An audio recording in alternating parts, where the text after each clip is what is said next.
Hi, welcome to Law and Justice. I'm Jane Mulcahy. This is a special series on the topic of relationships matter, and today I am really honored and delighted and thrilled to be joined by Marlee Liss. Hi, Marlee, how are you? I'm good. Thank you so much for having me. We're going to talk about some quite heavy material, including sexual violence, the criminal justice system, and restorative justice.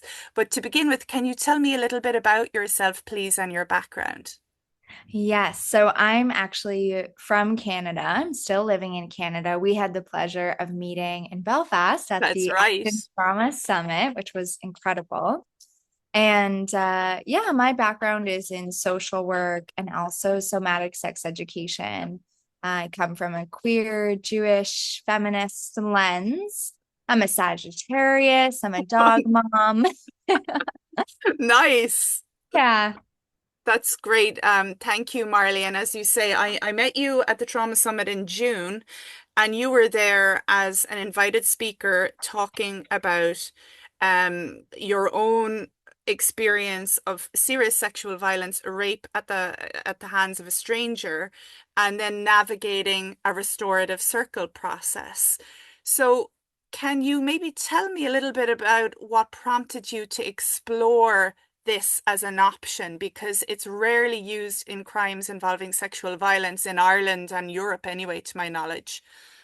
Yeah, it's the same thing in North America. And honestly, most places I go and speak and folks I connect with, there's often this sort of will do restorative justice for anything except sexual violence and intimate partner violence. So I'm so glad that you're, amplifying this conversation and kind of calling that into question. So I experienced sexual violence in 2016.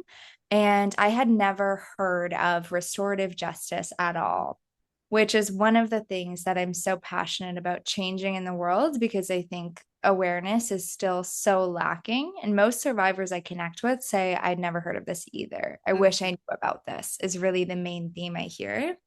So I ended up going to the police after this rape because I really didn't know about any other option. Sure. And when I went to the hospital, the nurse essentially said, you can either report or just go home. And I didn't want to do nothing at all, which is why I Wow. ended up reporting. And that sort of launched me into a 3-year process with the criminal um, legal system where I was really feeling like every step of that process was recreating the powerlessness I felt during Mm, trauma. I felt so small. I felt like I was just being used for evidence. I know because of colonization, a lot of us work with the like British version of the courts. And so I'm not even considered a victim in that context. I'm considered a witness in a right. crime done to the crown or done to the state. And so there's this sense of feeling used and discarded, just like we are in sexual violence. And so it was isolating. It was hard. I was told that if I refuse to answer a question on the stand or I'm unable to, I could be charged as non-cooperative. Oh my So goodness. yeah. So I mean that really sort of was the moment where it hit me that the criminal justice system was so lacking in justice Yes. because I was like, we're supposedly here fighting for people's right to consent, but we don't have any right to consent throughout that process. That doesn't make any sense. And so I really started to lose faith in that process. And by the time I was called to a criminal trial, it had been 3 years. And I just didn't want to do it. I was like, it's too painful. Hmm. It doesn't hit on any of the actual needs that I have as a victim. And luckily, I had a friend who really cared, and she saw that I was devastated with the idea of criminal trial, but also with the idea of nothing at all. And Sure. she was like, if anything was possible in the world, what would justice look like to you? And this to me is kind of the magic key question that we all need to ask ourselves, like put aside the pre-scripted colonial box that says justice equals punishment Hmm. and like turn towards ourselves and say, what do I actually really need in order to start to heal and move forward? And so for me, I was like, I want to have a real process where I can show up as my whole authentic self. I want to ask the questions I've had for years. I want him to do deep work to actually change. I want an apology, right? Right. And she just kind of was like, well, you should try and make that happen. And that's when, on my own, I started doing all kinds of research. And that's when I saw restorative justice.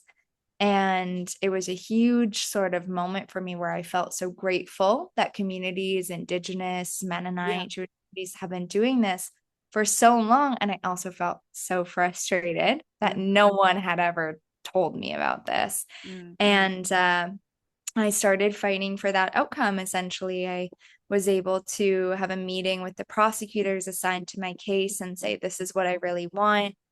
The response was very polarized, mm. to say the least. And there ended up being two prosecutors who sort of fought for my case for months. And eventually, one who really understood why I needed this alternative, um, she essentially fought hard enough and got the case. And so my sexual assault case at that point became the first in North America to conclude with restorative justice through the courts. And Amazing.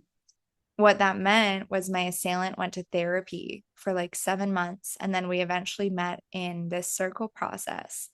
And it really blew my mind just in terms of how healing it was. Like it was more than I even knew it could be. It was more closure than I even knew was possible after something like sexual violence.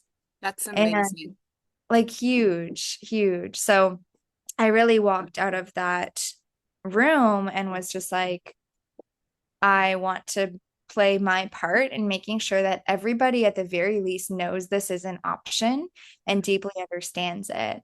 And as I've been doing this work more over the years and speaking at conferences and on campuses and for judges and lawyers and but yeah, as I've done this work over the years, it's really become like not only do I want people to know about this, but I want them to have access to it if it feels right for them.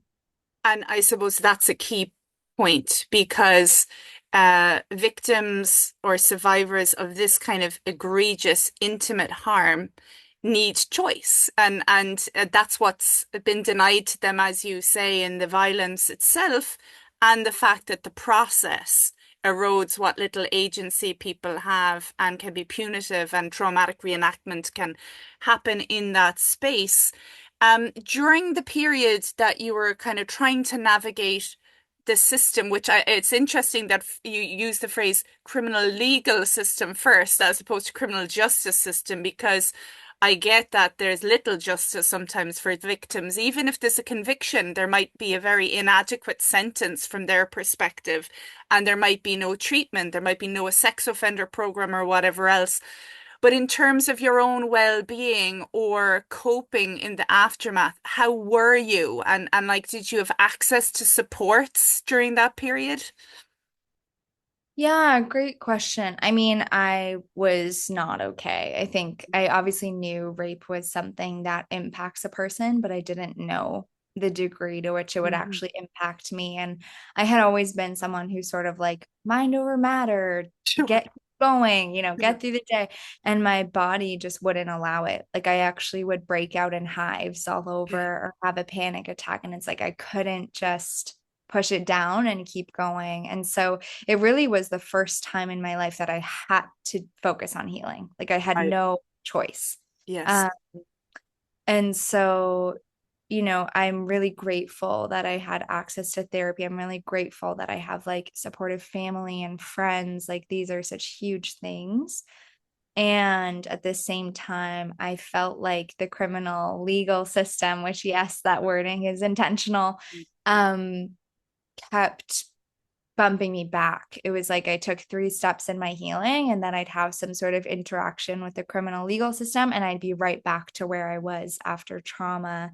And that was so like visceral after the preliminary court experience. At that point, it had been 2 years since the trauma, and I had come so far in my healing.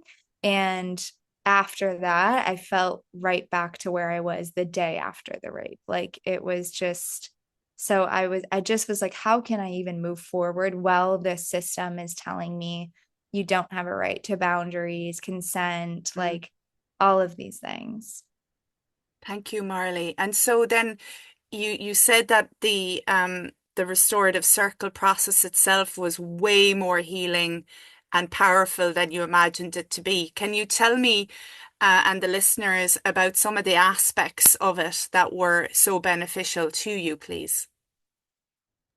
Yeah, so I mean, I really felt like the moment we pivoted and decided to shift into a restorative justice process, so even 7 months before the circle, it was like every step of the process was now grounds to affirm my right to agency, choice, Okay. empowerment, care, every single detail of the circle. It was that survivor centered practice of turning towards me and saying, hey, would it be more supportive if the room was set up like this or set up Mm. like this? Like, who would you want in the room? What would be meaningful to you? What might be triggering to you that we can remove from the space? Like, it was just such deep humanity and trauma informed care that Yes. like set up the whole process. So long before the circle, and honestly, I can even go further than that and say the moment I got a phone call saying, we're doing restorative justice, this prosecutor fought for you.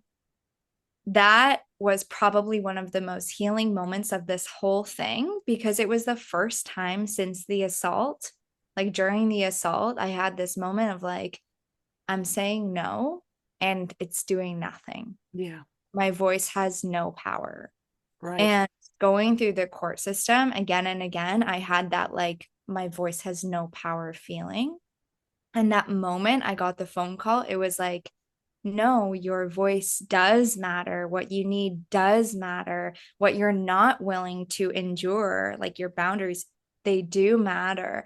And so that was so huge to me. And I emphasize that because I think we can all be that for someone, For just turning sure. to someone saying, Listen to them. exactly, saying, what do you need? And even if their response in your body are like, I would never want that, Hmm. putting that aside and being like, okay, but this person does, and that matters. So that was so huge. And then in the actual circle process, I think, again, just like the space to be fully authentic. I think a lot of people picture restorative justice as like, kumbaya, like it's all peace, it's all, but it was like I had room to express my anger, my grief, my joy, my sadness, like every part of me was welcome. So that was empowering. And then I was able to voice the impact fully uncensored. And that was meaningful. I was able to ask the questions that I've been wanting to ask for so long. My assailant had done such deep work leading up to this that he was taking full accountability. He was fully present. You could tell that like it was incredibly hard for him to hear the things I was saying, but he was still present. Like my biggest fear was that he'd kind of like show up, lean back in his chair and be like, what do you want from me? I showed up, like, and not really be engaged. But he was like fully engaged. And I think a lot of that is due to the like prep work that was leading up to it. And he did take accountability. He did say like, I sexually assaulted you. I'm sorry, and like I hope that being here today can help. And then not only like in court we look back and we hash out the details, but here it was like, let's look back to acknowledge what happened, and once we've done that, let's say what now and what moving forward. And that focus was really empowering as well. This kind of like, okay, what do we want to make of this? Like, Yeah. how do you, like, I was able to really say to him, like, you're not going to prison. So, like, what kind of person do you want to be going forward in the world? Like, what have you learned from this? What's changing in your life? And then how is that rippling into the lives of the people around you? And so it became like it was still hard emotionally, of course, but it became very like empowering and hopeful and transformative. And it was this sort of thing where both of us walked away more healed and more transformed. And to me, if that can be an outcome, like Mm, ever, that's not even our biggest dream in the court process. Our biggest dream in the court process is win lose. But yes. this to me was like heal, heal. Like everybody walks away more healed. And so if that's a possibility, like I think we really need to validate that option more, make that option more accessible. And was there anything about what he said that kind of shocked you, or had you known aspects of who he was and his story in advance, Marlee? Yeah, I mean, I think something that a lot of people almost want to hear when I share my story is they almost want to me to say, this isn't what happened. Mm, They almost want me to say, it turns out he was abused as a child. Like, I think that right, okay. I think it's such a common narrative, and it is something that happens. Mm, But I think it allows people to say, oh, so his dad is right. the bad person. Um, but it wasn't that like obvious in Mm, this case, like why he did this. And what it really came back to was like the rape culture and the patriarchal definitions of toxic masculinity, mm, and like the fact that he grew up in that context where he's applauded for viewing women as a conquest, where he's playing video games where you're supposed to like shoot and degrade women, where he's like high-fiving his friends for locker room talk, where, you know, this thing that is kind of the norm for the way that we raise men in a patriarchal context. And so it became this bigger conversation of like almost unwinding the harm of patriarchy and the way that it impacts us all, and challenging rape culture and replacing it with like practices of consent and consent mhm, culture, and a deep commitment to humanizing every single person he interacts with. So it was like this really big healing, and it recognized complicit systems, complicit people.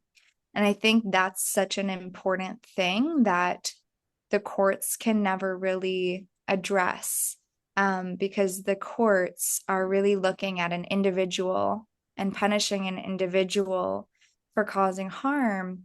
But in this context, it's like, yes, hold this individual accountable. That's important. And contextualize the harm, what played into it, what factors caused this harm. And knowing that information allows us to, you know, disrupt cycles of violence and like kind of step into that prevention role as well. okay. Thanks, Marley. And when you spoke yourself about the impact, like how did that seem to register with him? I presume he had done some work in advance about what it might be like for a victim of such awful harm, Mhm. with the psychologist or the therapists. But did you kind of get a sense of a visceral response for him upon hearing your actual words? 100%. Like I said, my biggest fear was that he wouldn't have that. And Okay. I told the mediators that leading up to it, because again, practice of trauma-informed care, they met with me before and they said, what are your fears? What are your hopes? Right. And that was like my biggest fear, was that he would just not be engaged at all. But he really, really was like, he was visibly so nervous. He like teared up several times. He would like put his hand on his heart and kind of look at my mom when I said something emotional and then back at me. But it's interesting because even as I'm saying this, I think there's this sort of um, punitive rhetoric where it's almost like we have to like prove that it was like enough. Do you know what I I mean? get you. And Yes. I think it's interesting because in a survivor centered practice, like we wouldn't just be staring at the perpetrator's actions. We'd Hmm. also, and I don't feel you doing this, but Hmm. I just hear it as a common rhetoric. Like people are kind of like all eyes on him and they're The like, what's performative aspect even of it, maybe. Yeah, it's like all eyes on him. And I think people forget sometimes to actually be like, oh, but what's happening for the survivor right now? Mm. And I think what's so important to me as someone who speaks as a survivor and connects with survivors every day is like, whether or not someone buys his actions as real, because someone could be listening to this now and be like, well, he was just putting on a show, like Yeah, I yeah. don't buy it, right?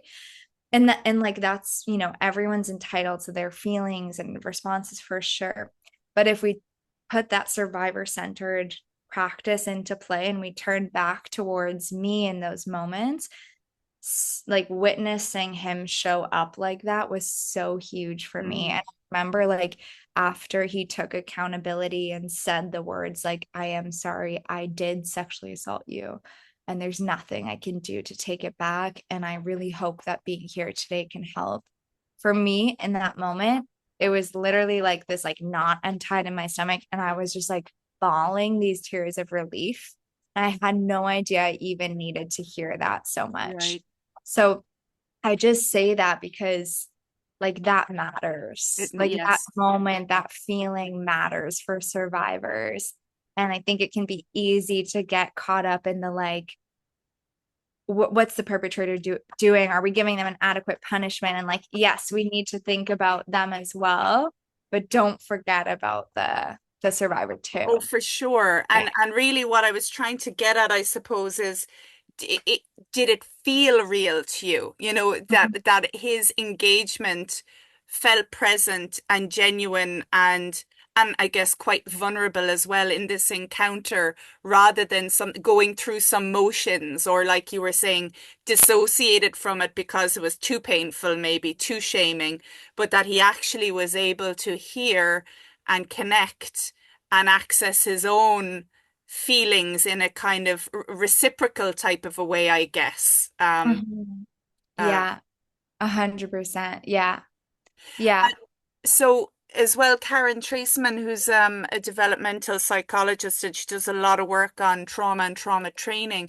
She's a nice phrase about how relational rupture requires relational repair. And obviously, like this guy was a stranger, you didn't know him in advance, but there's not much greater a relational rupture that can occur in Mhm. my mind. It was a very, very intimate harm.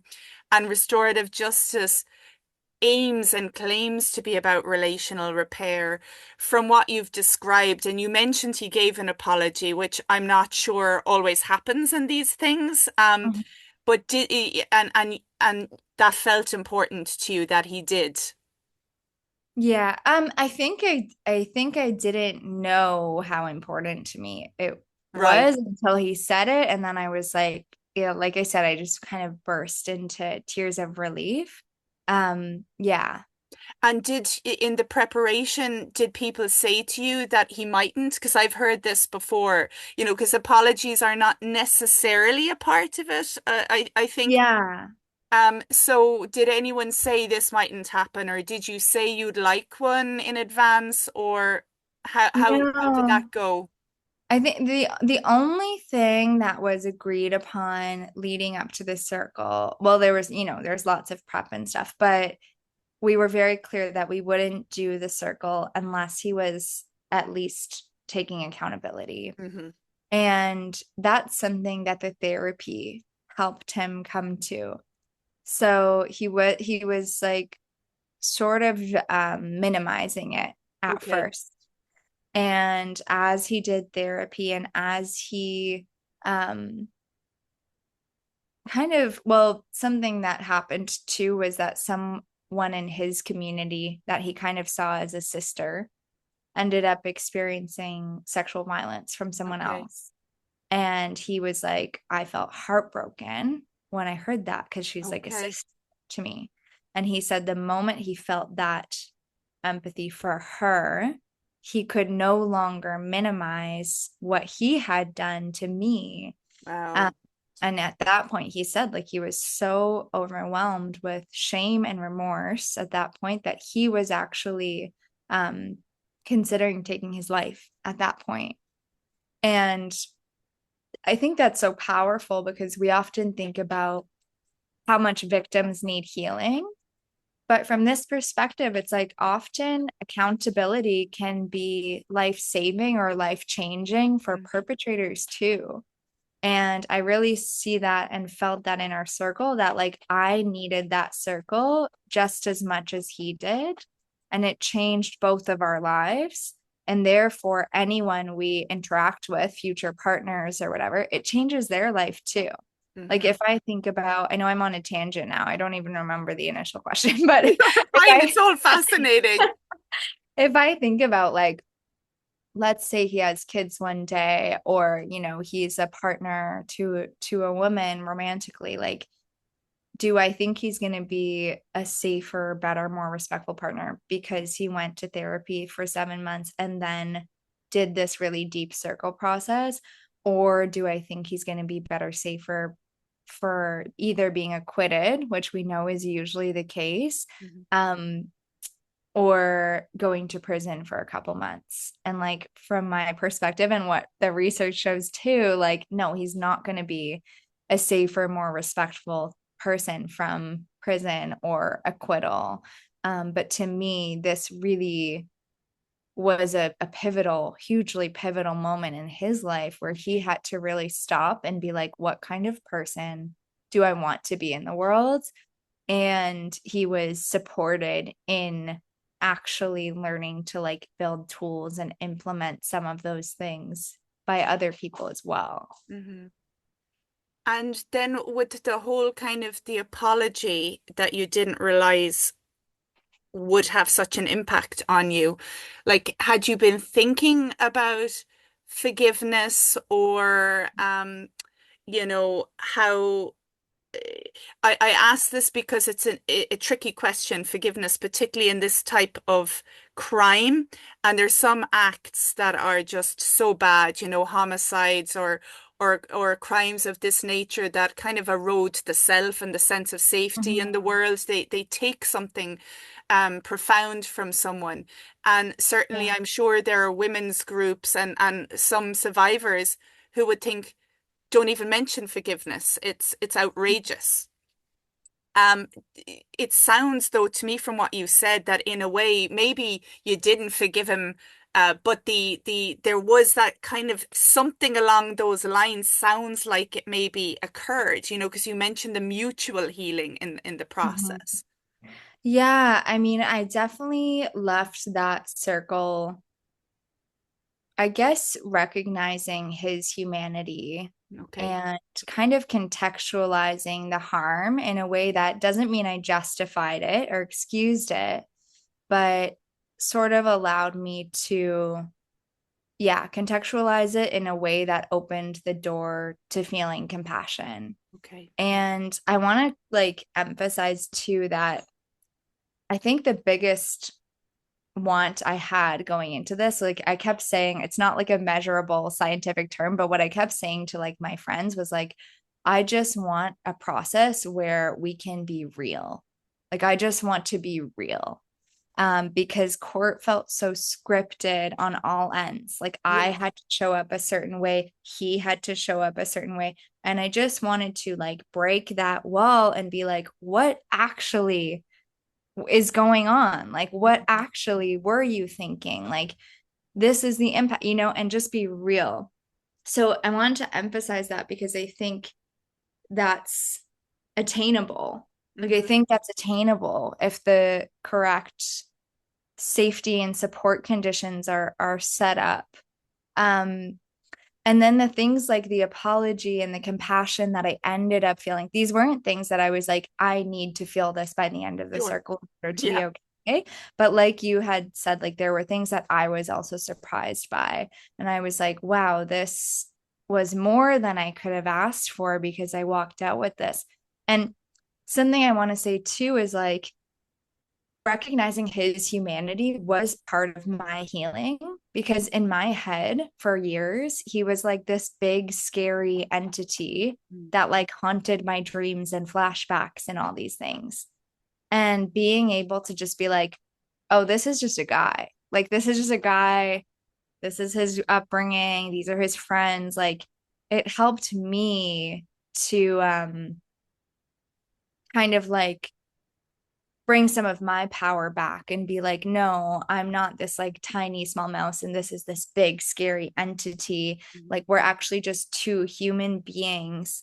So there was something about that, and it was just such a big theme of the circle that everything was mutual. It's like I needed to um voice the impact. He needed to hear the impact. He needed to apologize. I needed to hear him apologize. Like there was just Yes. this kind of yeah, mutual healing that happened.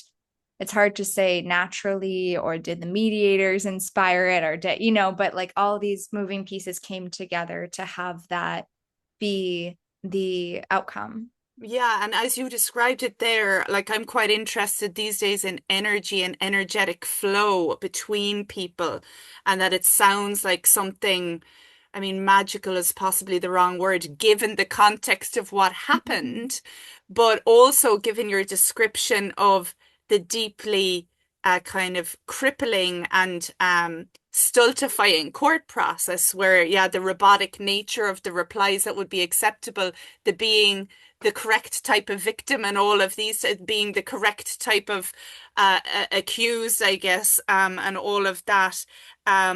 It just sounds very powerful an experience. Do you think this type of option should be available in all cases for people who've maybe gone through similar things to you, where it's not currently perhaps an Mhm. option? I think it needs to be an option in all cases. I will never say, like, I something I'm very adamant about is that there's no one size fits all when it comes to justice. And like victims are not a monolith, perpetrators are not a monolith. And so this idea, like imagine we said that about healing. We're like, this Mm. is the three-step process to Yeah, healing works for every victim. Like yeah. we're all like, no, that's not how it works. So in my mind, this advocacy is like we need to open many, many doors in terms of how we do justice because of how diverse victims, perpetrators, our experiences are. So to me, like you were saying, like sexual violence is something that makes us feel so powerless and strips us of our agency. And so giving a survivor choice, options, agency, saying again, this needs based approach of what you really need in order to start to heal and move forward matters. Let's try to shape the process around that. To me, yes, like that needs to be, I would almost say mandatory that it's put forth as an option. Because we know for a million reasons it can be so harmful to say you either have to go through the court process or nothing at all, Mm. especially if we look at rates of underreporting, if we look at rates of acquittal, if we look at rates of people being re-traumatized in courts, if we look at the amount of marginalized communities, queer, Black, trans, Indigenous communities, survivors who don't feel safe going to the police. Like, yes, we need more options because A, very few people are using this option. Yes. B, this option is causing a lot of further trauma and rarely resulting in any kind of accountability. And then C, we just owe it to survivors again to say, you have a right to choice, you have a right to consent. Let's ensure that this process really affirms that. And something I can say as well is that because I've been public with my story and I've gone to the media, I hear from thousands and thousands of survivors all over the world who desperately want this. Okay. And that alone, to me, is enough reason to For sure. validate it, put it forth as an option. And is it starting to happen more from these encounters? Like, are you hearing from people saying, "Oh, it's so great. It is now being made available in my country or in my jurisdiction"? It's tough. It definitely seems like one of the most controversial conversations in the world. Wow. Like, Okay. Yeah. I just really like every where I speak and connect with, there's like the same concerns. Is it too soft on crime? What about public safety? Do survivors really want this? Are we just letting them off the hook? Like it seems to be the universal concerns. Um, so I think it's starting to shift, but I think any big change like this comes with a lot of polarizing opinions. And the degree to which like colonialism taught everyone that justice equals punishment, period. That carceral lens is so deep in our cultures and like everywhere, that it's really challenging for people to consider something else.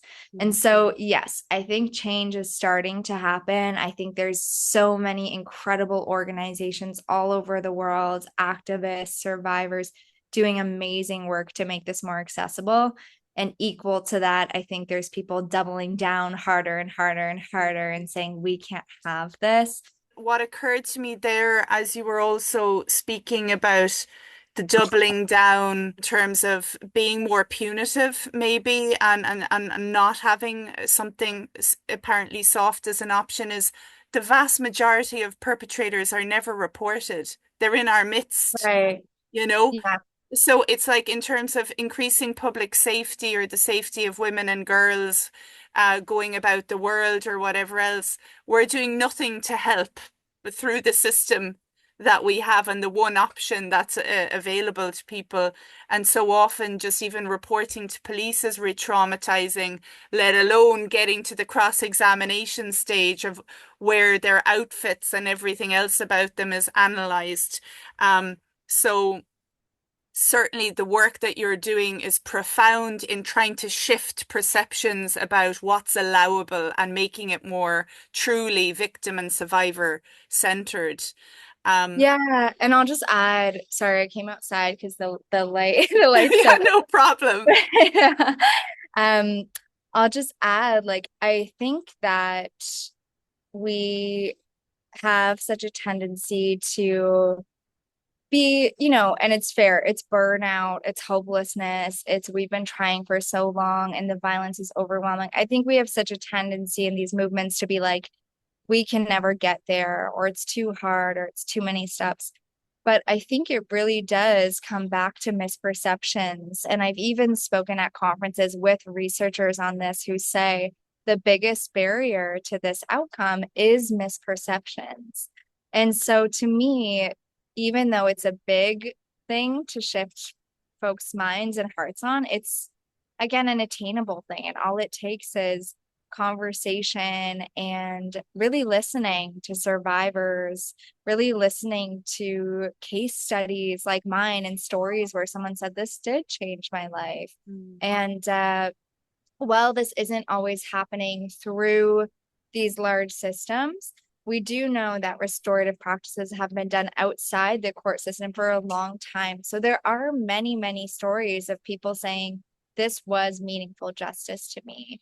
So it's like if we're willing to really sit with our feelings around this conversation, sit with our reactions that come up, question the way that we've been doing things, question our relationship to justice, and then start to consider different possibilities beyond a one size fits all. I think we can really do this. And I don't think that it's as out of reach as we might imagine.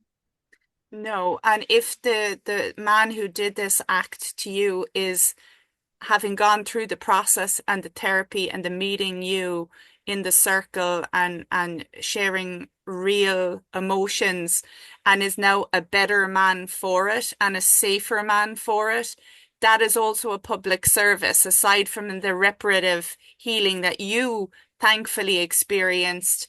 Other women and girls are now also safer because of it, whereas he might get none of that even if he were sent to prison, frankly.